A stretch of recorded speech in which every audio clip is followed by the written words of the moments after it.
stage. Now, this isn't normally how I start my films, in the kitchen, of course, but then this is a bit different.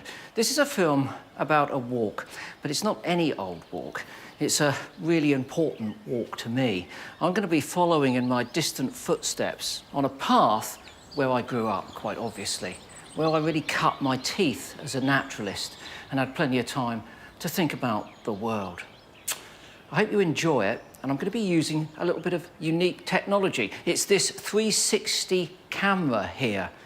Yeah, okay.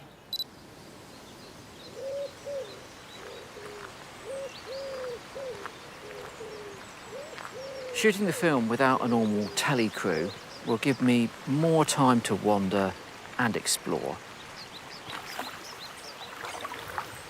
Because I want this to be a walk with a gentle pace, so I can take in my surroundings with freedom to think. No doubt I'll also bump into people en route, but I'm not sure who. I'm starting near Eastleigh, following the River Itchen and the Itchen Navigation, an intricate watery network. I'll head upstream, passing Shawford and Twyford, before making my way to St Catherine's Hill, finishing my walk outside Winchester Cathedral.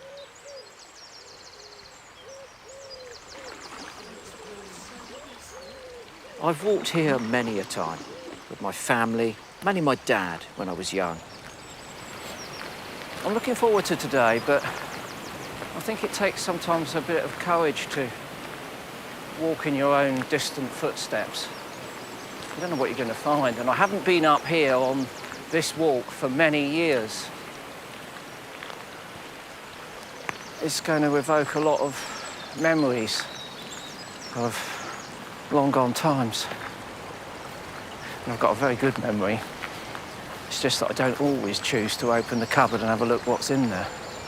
But listen to that, what a start. Sound of rushing water through the weir and an argumentative robin. Happy that it's springtime. Superb. It's going to be a good day, I think.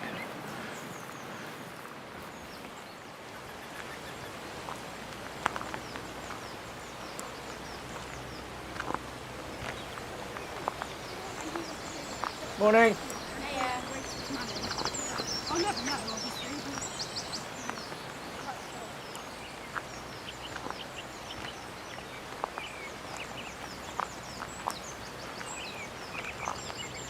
Oh, look at that.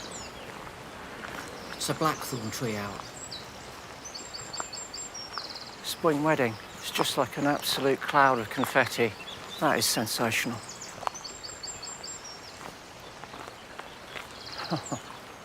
Frost all over the butter burr. But this takes the biscuit, doesn't it? Look at that. And it's all kicking off. We're getting to that point in the year where it's so green it hurts.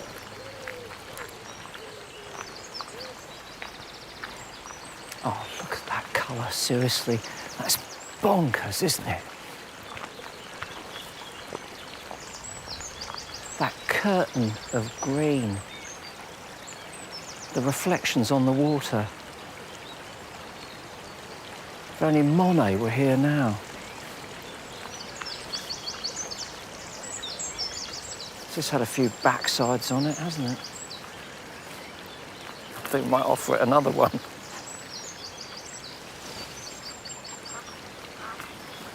Sail past of some mallards there, look. Look at their curly tails. What dandies they are. Male mallards. Dunnocks going, blackbirds, wood pigeon.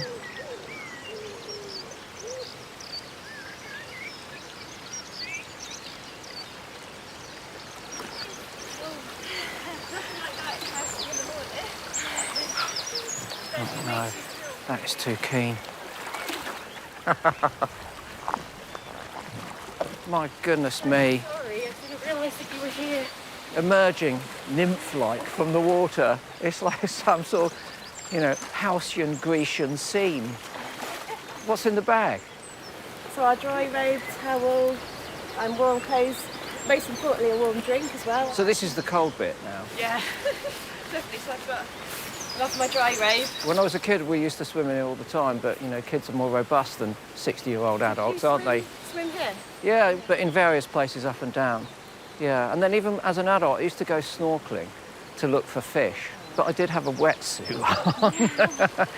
There's something about being in the cold water, I think, is there? Did you ever find that it makes you feel good? Or... No, I needed a mission to get me in. I went in because I was looking for something. I wasn't doing it for, you know, sensory stimulation or metabolic progress. Me and Claire know each other through work, so we work at the Memory Assessment Research Centre. So I'm a psychiatrist, and Claire's study coordinator there.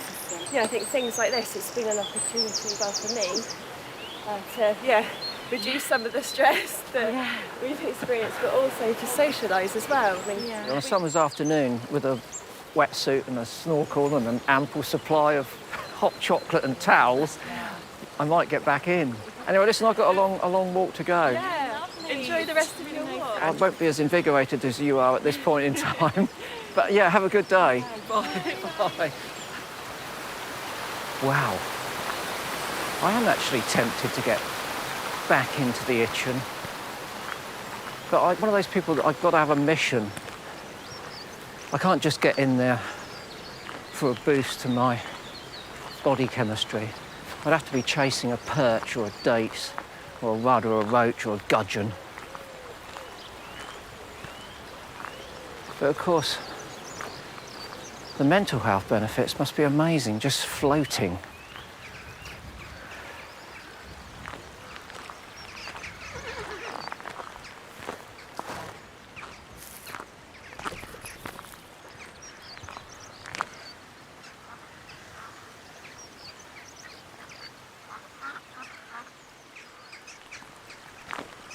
Oh, look. Look like sticklebacks, yeah. Hiya. What are you doing, Chris? Well, I'm peering into the river looking at some sticklebacks, mate. We caught a load with our daughters last week, put them back. Oh, yeah. Obviously, is that allowed? To get them for Of course a it little bit is, and then- of course it is. Yeah. Got to get kids into contact with nature, haven't you? What's the optimum amount, like the max time they can sit in the bucket? Quite a while. I mean, you know, obviously they need fresh oxygen, so they'll deplete it in the water. But, I mean, a couple of hours is not a problem. 10-year-old, 5-year-old and a 2-year-old absolutely love it. Yeah. Come down. And the tickle of a fish on the palm of a hand. Yeah. All right. Nice to Nice meet to meet you. Keep fishing with the kids. Thank you. All right, bye.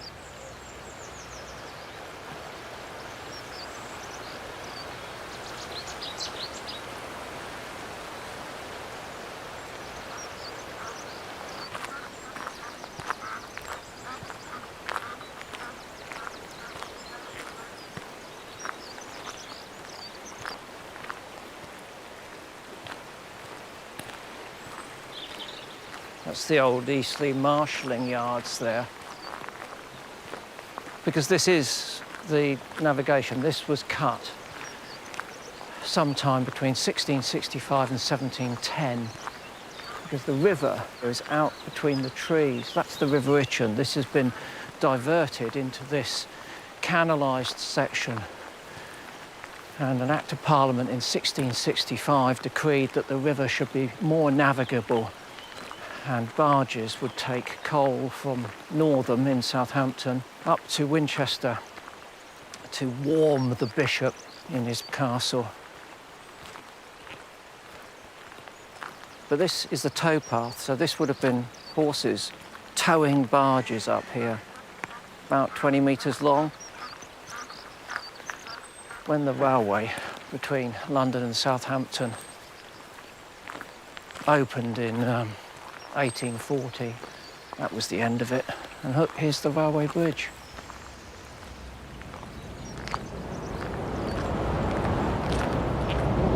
Listen to that.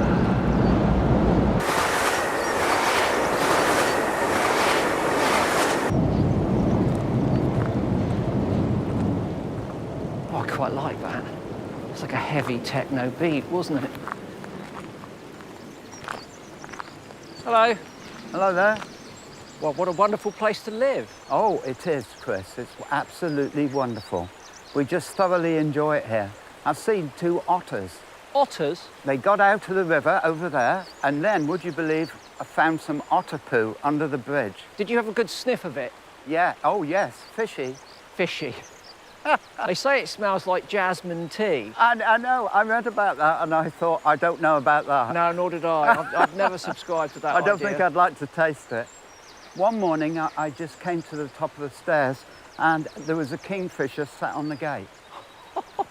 But of course, as soon as you see them, they're gone. Yeah. Amazing. Your garden list of birds and mammals sounds, Oh, absolutely. sounds pretty special. Well, I'm going to leave you to your beautiful house on the river. Thank you very much, Chris. Keep your eyes peeled for those otters and kingfishers. Yes, absolutely. All right, bye-bye. Wonderful to see you. Bye-bye. Otter from your garden.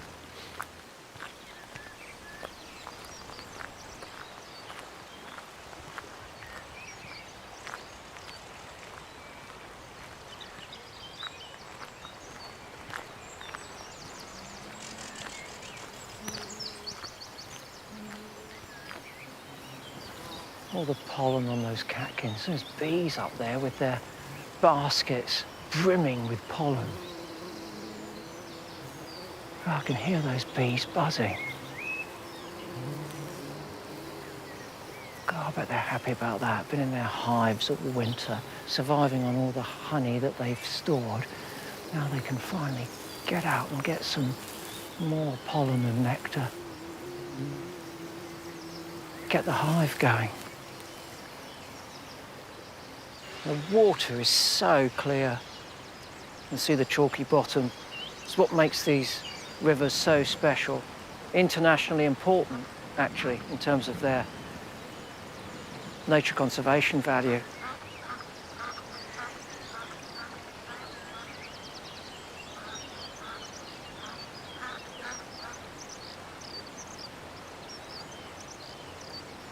Let's have a look and put the camera in so you can see just how clear the water is here.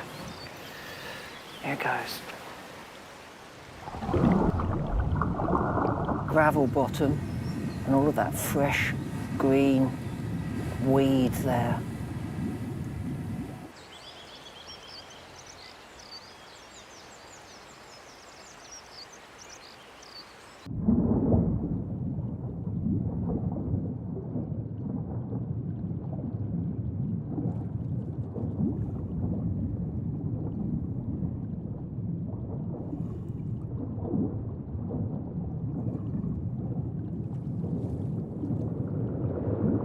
It's another world, isn't it?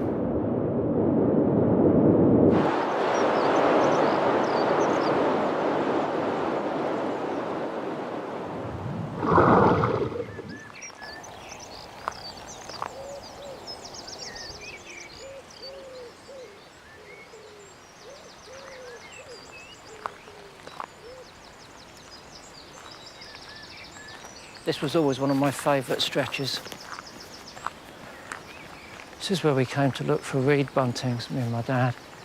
I remember finding a nest just out here on the right. I remember peering in at the eggs, and there were all of these delicate little lines written inside the bird onto the egg, all individual. It was sort of a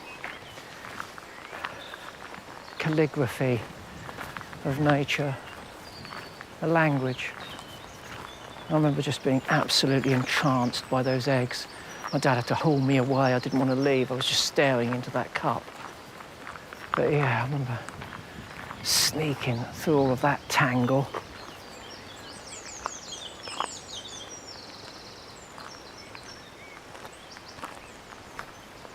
One time we were out one morning. My mum had made us sort of a packed breakfast. And in it, she'd put some of her infamous cake. My mother was a good mum, but a very poor baker. You know, all of the cakes were overcooked. They were just dry. Anyway, we were sat on the side of the navigation and there was a big fat brown trout in there and we were watching it. And I caught a couple of grasshoppers on the bank and I flicked them in and the trout came up and took them. Anyway, my dad loved that. So he picked a piece of his cake off and he threw his cake into the water and the trout came up and it took it in its mouth and then it went down and then it spat it out. And we laughed, honestly. Even the trout wouldn't eat my mum's cake.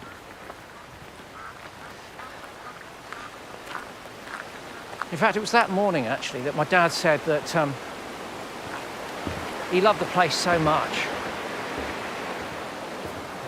that when he died, he wanted to be cremated and he wanted me to scatter his ashes in the Itchen. He meant it. I haven't had to do that duty, thankfully, because he's still going. But I will do. I'll wait for a sunny Sunday morning and I'll go and find that spot. I know exactly where that spot was. And the other thing, we had a joke about it, was that I said that I put some expanded polystyrene balls in with his ashes so that when I scattered them, I could then watch the white little globules in the river to see how far downstream he got. He liked that idea as well. So I'm tempted to do that, although I don't really want to throw polystyrene into the water. Maybe I can find something biodegradable to use instead. I can update the idea for the 21st century.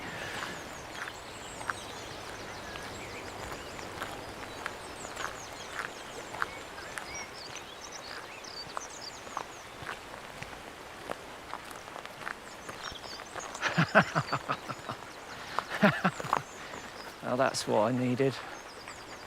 Morning. Good morning. Now, you've just turned up with the most handsome dog that I'm going to see all day long. Thank you. Nothing compares to the poodle. I can come a little bit closer. Oh, yes. This is Molly. Molly. Oh, yes. I've never had standard. No. I've only had miniatures. Have you? Oh. I've had miniature poodles since 1980. Oh, lovely. I've got two at the moment. Have you? I'm missing them on this walk, to be honest with you. It's weird to be walking without a poodle.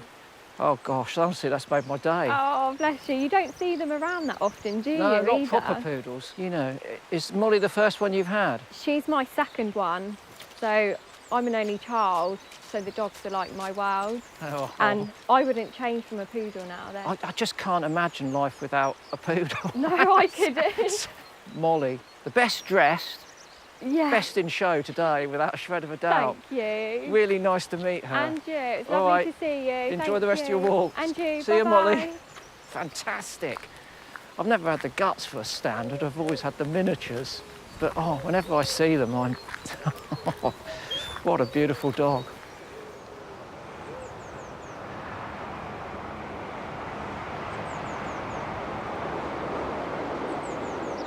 I've taken a little detour to the site of a medieval church, St Matthew's at Otterborn. You'll notice the church has gone.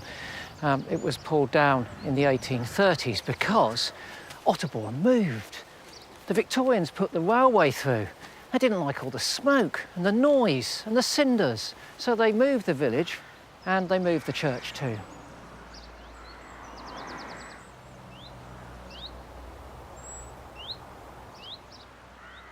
But of course, they couldn't move the graves. I've always been drawn to churchyards. Look at these here. This one's got a skull on it. Yeah. And these are so encrusted with lichens that the inscriptions are barely visible. You can just see shapes of letters. With time, you could run your fingers over that.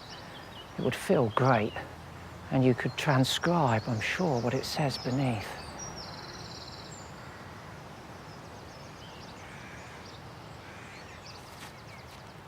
These look more modern. Well, I say modern, they look Victorian to me. With their little fence around them.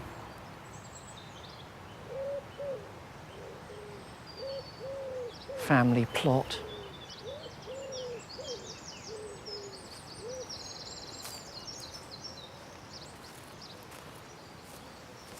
I don't want a grave marker, personally. I've got it all planned. Here's what's going to happen. So my 2 dogs, Itchy and Scratchy, who I loved more than the word could ever do justice to, when one died, I put him in the freezer. And then, thankfully, Scratchy lived on for a little longer, and I put him in the freezer. And then, when I felt I was up to it, I took them and I got them cremated at the same time. I put them in the oven myself. It was quite a moment. And collected the ashes myself. And I've got them.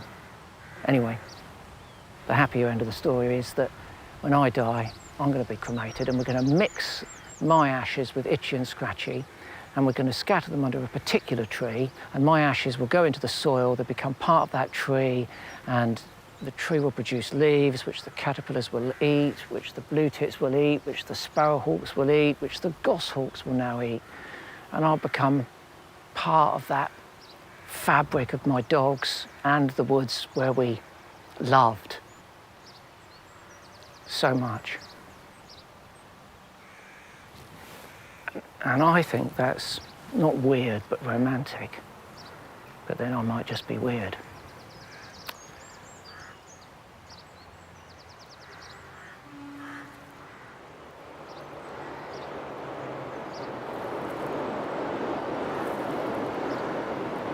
I just about managed to get through that story without crying.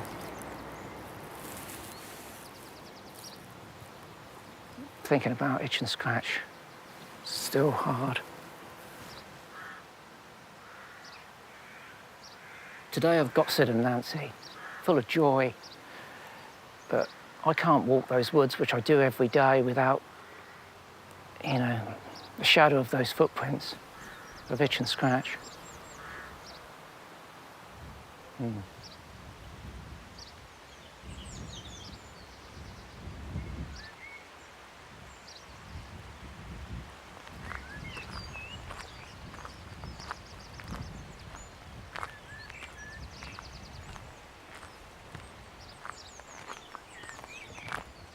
No, I've never been under this bridge before.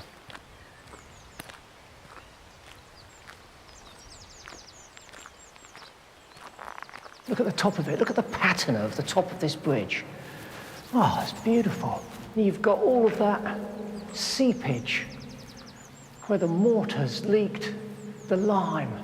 It's made a beautiful, abstract, expressionist pattern. It's beautiful. The colours are sensational.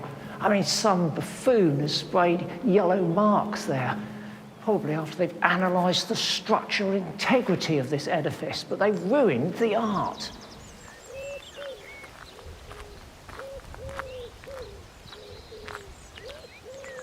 This was always the bit of the walk when you ate your Mars bar. You resisted eating your sandwiches, right? White bread, spam, butter, maybe, if you've managed to sneak it, some tomato sauce spread in them. And of course, once you'd had the Mars bar, it's difficult to resist the sandwiches in their Tupperware box, sweating.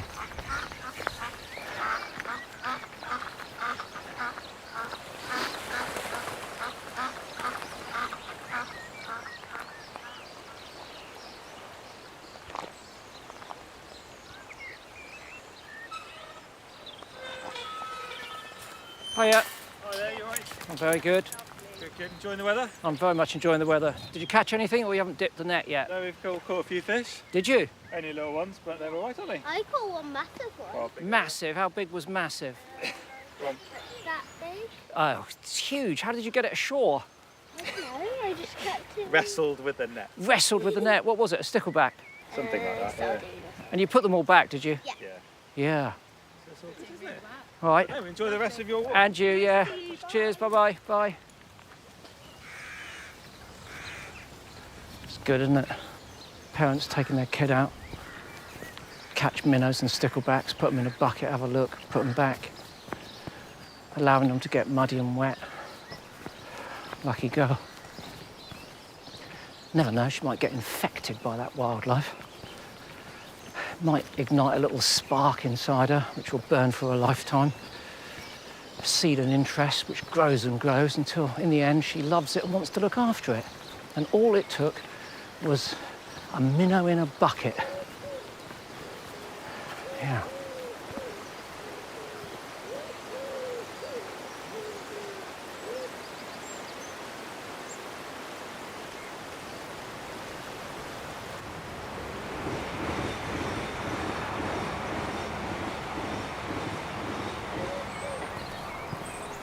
Ah. Okay, got a bit of a gruesome memory coming up here.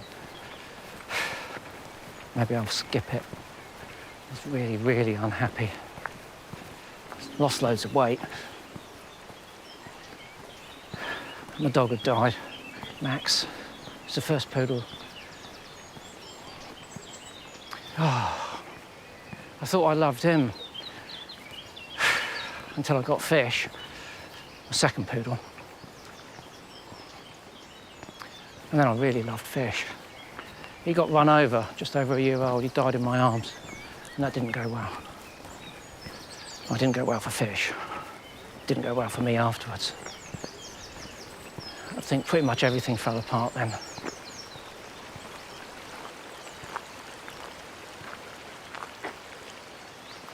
Yeah. Everything went wrong. And I remember one day I was filming and I arrived early and I parked just over there where these cars are. And I got to a point where I couldn't tangibly reach anything, you know. And I was beyond the reach of everyone. And as much as all the people that cared for me tried to, they couldn't connect. Eventually, someone recognised that the only course of action was to get me out of this mess. Might be to get some more dogs. So I was kind of forced to get itchy and scratchy. I couldn't conceive of ever, you know, looking at another canine. Anyway, I just had a fish tattooed on my chest above my heart. Not that I've ever needed it. Not that I was ever going to forget that dog. It was still raw when I went to get itchy and scratchy. My sister sent me a letter the other day that I'd written a year afterwards saying I'd finally fallen in love with them. And those dogs saved my life. Because the bleakness didn't disappear. With the arrival of 2 black naughty puppies, it carried on. But at a certain point, when I didn't want it to carry on anymore, they were sat there looking at me with their little chestnut eyes. And I couldn't go. And these days, people have recognised the value of those relationships, and autism assistance dogs are a relatively common thing.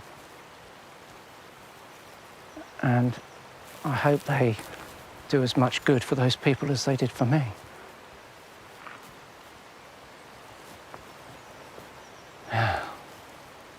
Right, I've got to cheer up. Such a fantastic day. But it was just by that bridge. I remember being parked by that bridge and just struggling to find any reason to draw another breath, to be honest with you. Anyway, right, it's enough of that.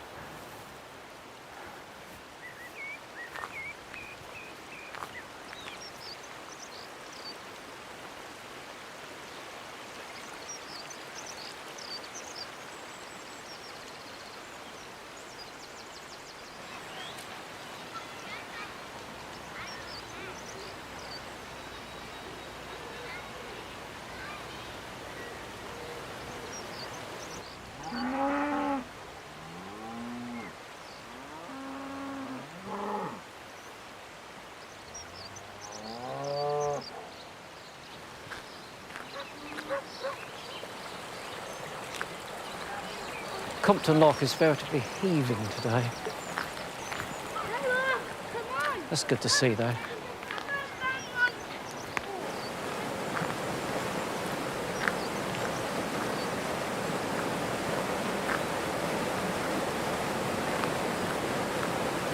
Hello. Hi. You're the second wild swimmer that I've seen today. Yeah, well, I mean, look, it's a gorgeous day, isn't it? It is that, yeah. And do you swim here very often? I did it a lot in the summer.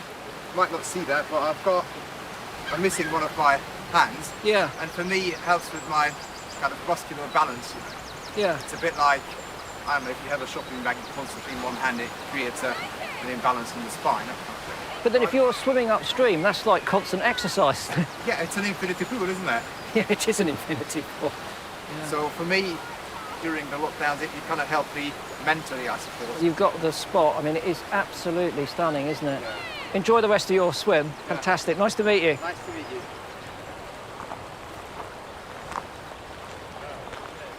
Hello. Hello. Hello. There are three men pontificating a sluice. We're about to lift this boarding here in order to flood our water meadows, which are 100 yards down there. And of course, this is a traditional practice, goes back a long time, in order to both irrigate and fertilise the fields. You've missed out the critical thing.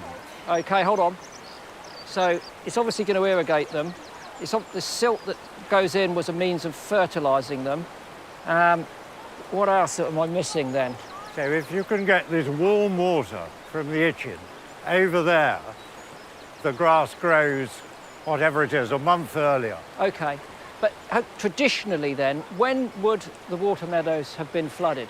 The flooded, they start being flooded in February. They would start in February because the sheep are up there on the hills, let us say. And there you are, in snow all over the ground. The sheep have eaten everything in sight, and they're hungry. So if you flood the meadows there, raise the temperature, up grows the grass, and then the sheep can be brought down at the end of February, beginning of March, and then they eat it. There must be no standing water. No standing water? No standing, the water flows, constantly flows. Right, so you're about to pull Yes. the sluice. There's a fellow here who's wild swimming. Yes. It's a great opportunity to get a camera in the water so that we can see the it water being going raised. through. Just give me a Exactly minute, so. hold that sluice.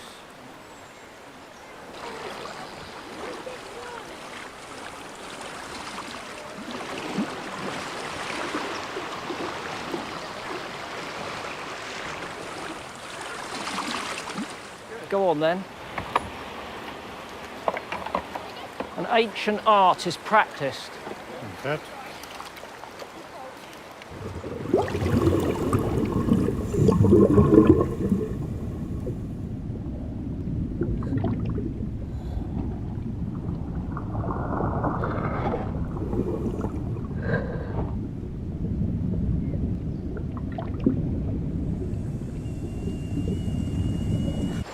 I'm going to walk down and take a look at the meadow itself then. We'll follow the water down. Let's do it. You can see the water now, look, coming through the brick arch, Yep. cascading down. And we'll follow, this is the main carrier. So the water meadow system, it was all carriers. Carriers and drains. Now this is the main carrier, Okay. but this is now wholly under our control. Okay. It's a brave statement when you're applying it to water. Water has a will of its own, doesn't it? It does, but this is 1680s river engineering, which is completely intact with very minor restoration and operated by a series of boards and people. Practical archaeology. Let's go down and take a look down here then. So this will be the main feed for the water meadows, going down here, and our water meadows now stretch over that way. So effectively, your main carrier here is now filling up and you're about to start putting it into your sub-carrier here. That's right, Excellent. top carrier. Top carrier. Let's see some top work with your top carrier then. So we're under control, do you agree? So far, you've got a leak. Come on, you've got a leak. A leak, that's... You've got a leak. Your man's not pulled the sluice yet. You've got a little bit of a leak. That's absolutely right. These are marginal flows. Oh, goodness me, what's a bit of a surge there.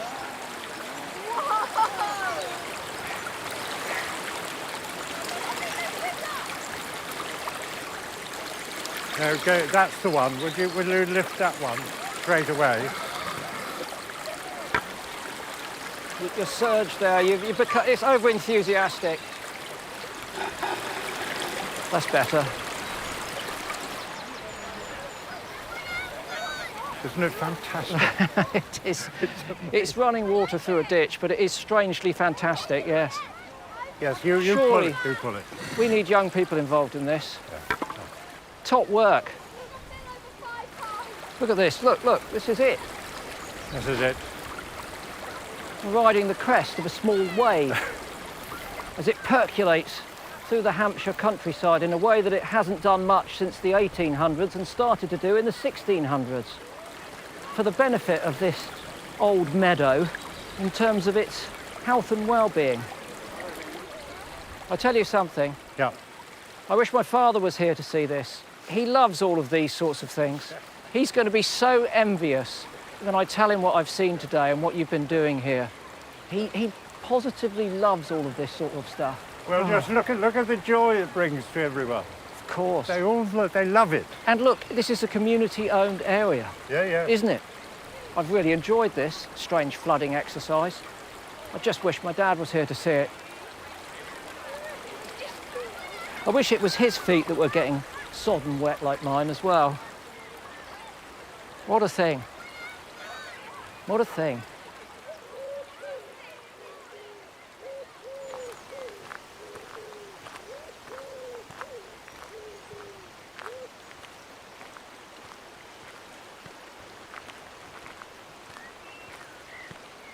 Here we are, so we've gone from the navigation, the canal, back to the river, Itchen.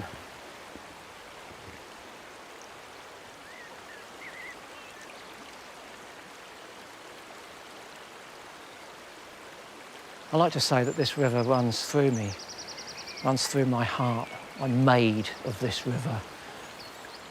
I grew up on its banks, fallen in it, I've swum in it, I've got muddy in it, I've got cold in it, I've cried into it, I've loved alongside it, I've lived alongside it.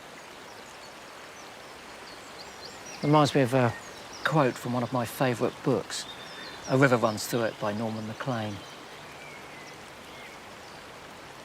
Eventually, all things merge into one, and a river runs through it. The river was cut by the world's great flood and runs over rocks from the basement of time. On some of those rocks are timeless raindrops. Under the rocks are the words, and some of the words are theirs. I'm haunted by waters.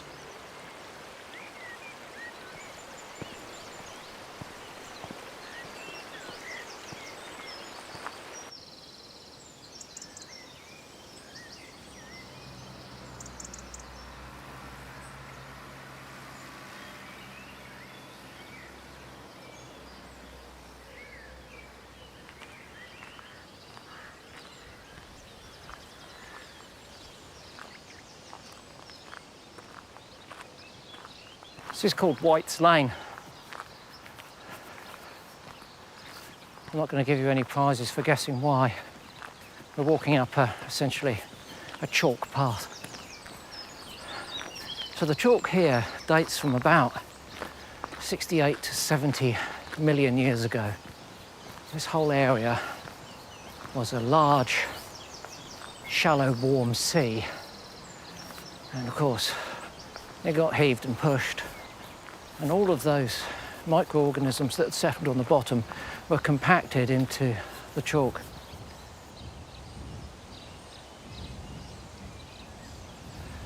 Oh, I'm not very fond of my accelerating decrepitude. I should have actually run up here, breeze up it like it was nothing. Oh, dear. Now, listen to me. puffing and panting. Oh. It's another thing I think you take for granted, or I took for granted. I thought I was going to be as fit as I was when I was a kid, all of my life. And now, I walk every day, with the dogs, of course. But I'm 60, so how much do I want to, I said want, not need, want to invest in my physical fitness? To be honest with you, I've always been more interested in my mental fitness, trying to maintain that.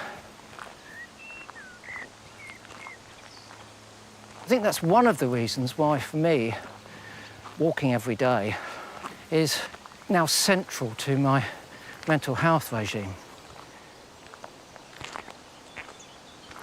So whilst the, itch and navigation was crowded by historical standards, or my historical standards, all of those people there, they were actively seeking a space where they were mentally more healthy.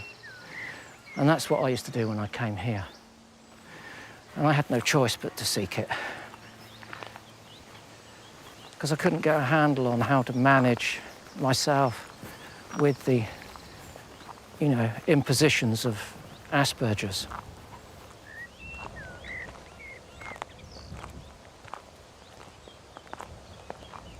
I didn't realise it at the time. I thought I came out here because it's where everything lived that fascinated me. But in fact, when I look back on it now, this was a place where I could immediately find comfort in my perceived isolation. And I remember my 18th birthday. I had no friends. I had nothing that I wanted to celebrate. I woke up really early before I could see my family, so I got up before they did because I didn't want to have to hear them say happy birthday to me, because it wasn't going to be happy. However happy they said it, I hated myself, and then when I hated myself, it made me hate the world around me because I didn't want to hate myself. And I got on a bus and I just came out here, and it was freezing cold, May Day, and I just wandered around on my own. I just didn't know what else to do. I was at a complete loss of how to connect with anything other than this.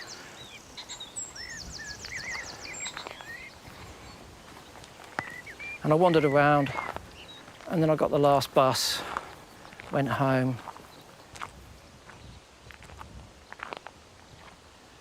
and then the day ended. And that was just one, like, unfortunately, lots of days.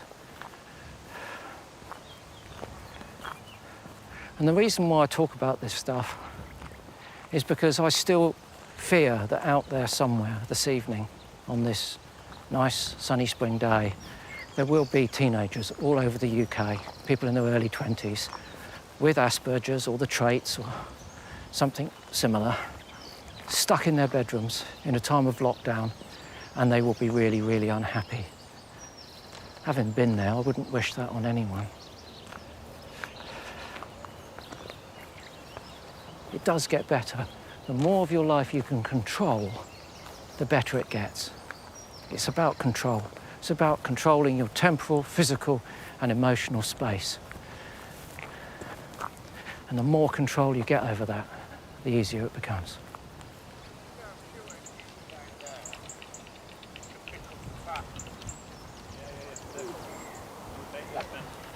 Honestly, there's only one thing worse than golf, and that's golf on TV. Whacking a small ball with a stick. Humans, bonkers, aren't they? Absolutely bonkers. There's something in the bowels of my memory tells me that this was a pilgrimage route.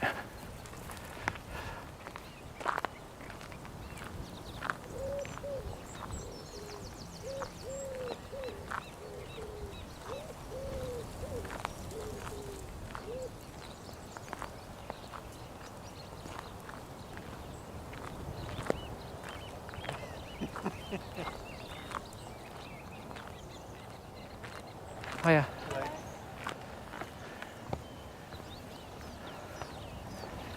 You noticed how my, enthusiastic good mornings have paled to a late afternoon. Oh yeah, as I climb up this steep, chalky path, betraying my lack of physical fitness.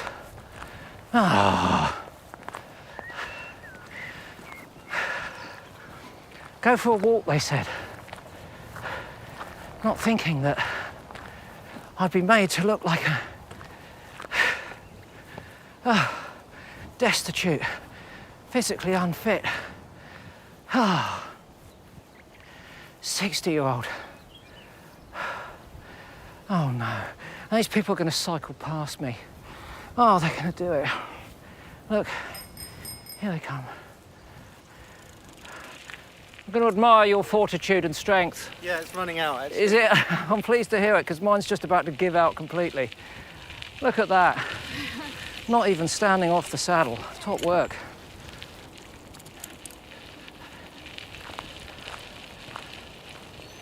And they've got loads of bags. For all I know, they've got bricks in those bags. Oh. Do you know what I feel like doing now? It's like just sort of sprinting past them really fast, sort of trying to prove a point. But I won't do it, because I'd only just get past them before I collapse into a sweaty heap on the side of the path, choking on the chalky dust.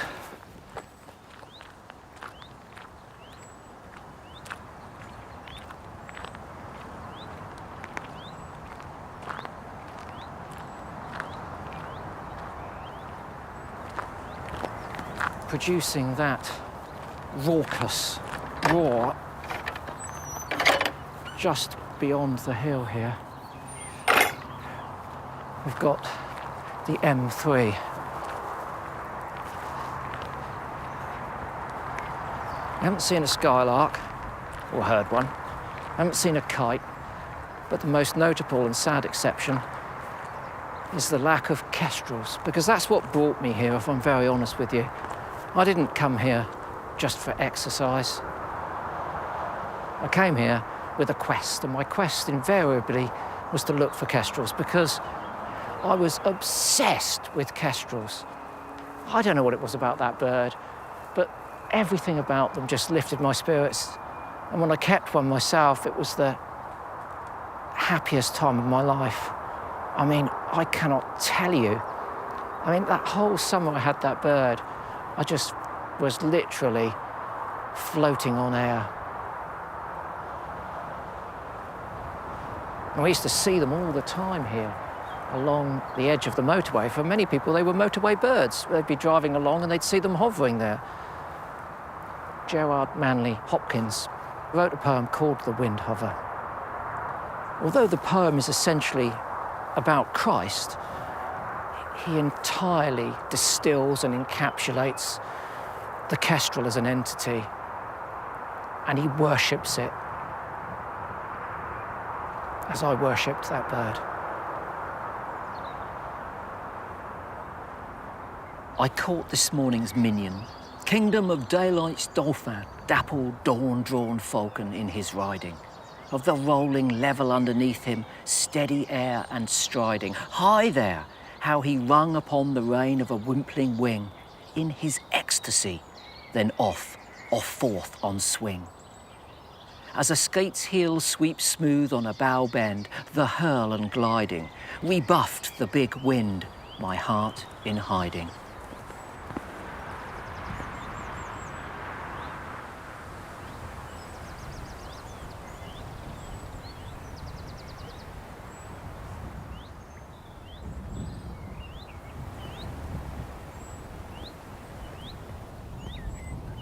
Now then, St. Catherine's Hill. What a place.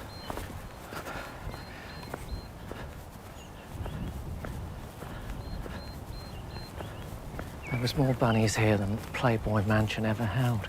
It was absolutely heaving with rabbits. They're still here because there's droppings everywhere, but they're not in the abundance that they used to be.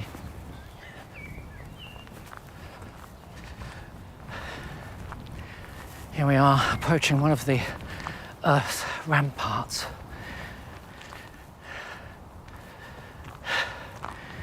So there would have been a wooden palisade along the top here. And if you were going to try and storm the fort, you would have to run up that slope with your presumably leather and iron armour and sword, and then confront your enemy. And what a luckless task that would have been. And then if you got over it, you'd have to run up this shorter, even steeper slope and get over another palisade of wooden stakes, driven in to get into the middle, where the settlement was. And the animals would have been brought, and the surrounding villagers would be camped for safety. Can you imagine how gruesome that was? And quite clearly, I'd have been slaughtered, because I'd have been panting, rather than wielding my weapon with any efficacy.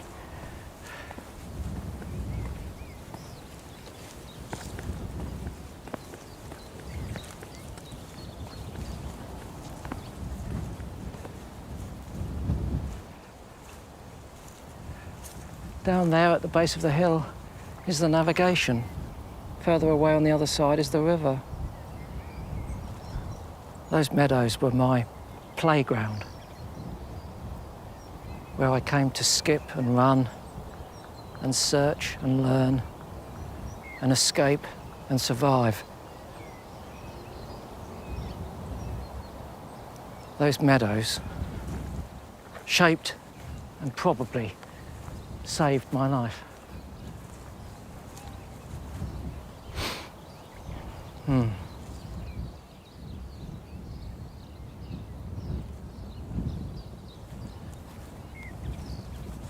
My dad is 87. He's had hip replacements, cataracts. I won't go into his full medical history because he'll think that's private. But one thing's for sure, he's not coming up St. Catherine's Hill anymore. Place that he led me so many times. He couldn't get up here, and I couldn't carry him. After all the times he pushed, pulled, dragged, cajoled, and encouraged me up here, he's never going to see the world from the top of this hill again.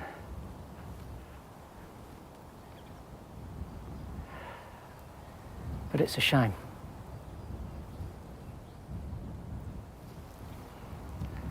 You've got to push back all the time. You've got to live for every moment. You just can't count on tomorrow.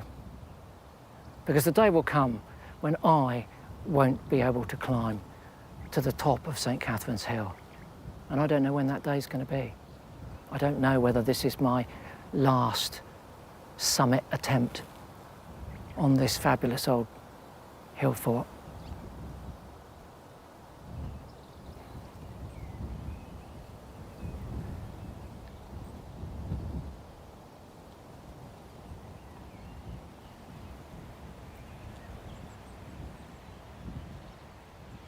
And you, my father, there on that sad height, curse, bless me now with your fierce tears, I pray.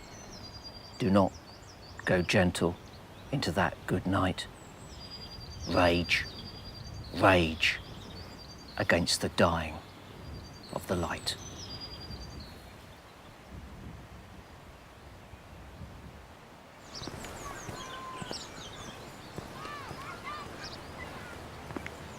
And we're nearly there. In days of old, by this stage, the Tupperware sandwich box was well and truly empty. Even the cake, my mother's infamous desiccated cake, would have been consumed on account of grievous hunger.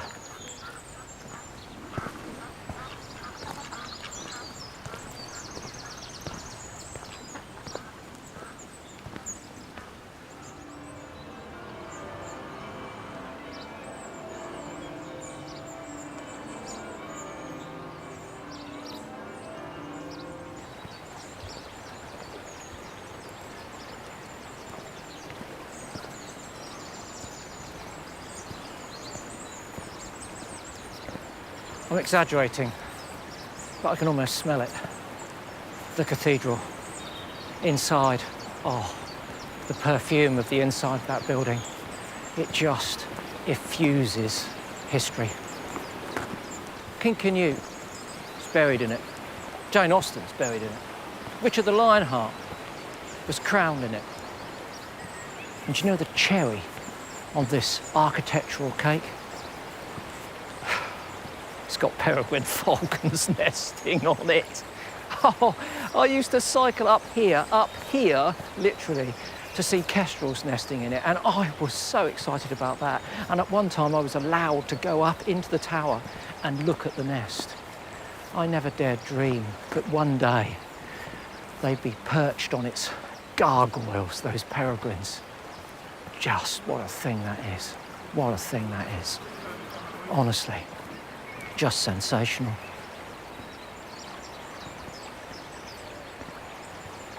And I can't tell you how much I've enjoyed this walk and the opportunity to reflect on all those things. My beautiful dogs, Itch and Scratch, my remarkable father, and how much he invested in my all but troubled childhood. And how fortunate I've been to have found a way through those troubles. And now, hopefully, I'm able to articulate some hope for those people who find themselves in a similar place.